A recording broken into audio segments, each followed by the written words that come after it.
अपनी तरफ से जामखान शोरूम की तरफ से, मेयर हैदराबाद की तरफ से और पाकिस्तान पीपल्स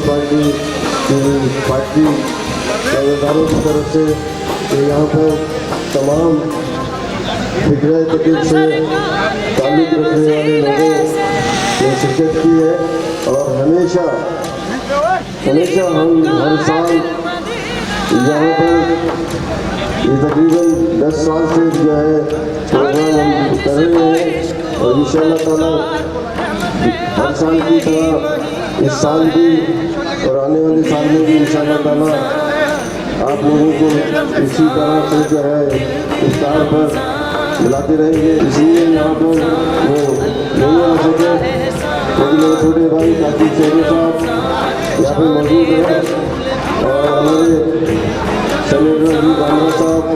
मेयर सेक्रेटरी जनाब वसीम राठी साहब और हमारे जैनिक इंफॉर्मेशन सेक्रेटरी एहसान अफरोज साहब और अजहर चांद साहब और तमाम जो अजीज़ यहाँ पर बैठे हुए हैं, सबका नाम मैं नहीं ले सकूँगा, लेकिन मैं अपनी तरफ से, मेयर हैदराबाद की तरफ से और जामखान शोरूम साहब की तरफ से सबको जो है खुश आमदीद कहता हूँ। जिए भुट्टो जिए मुतवा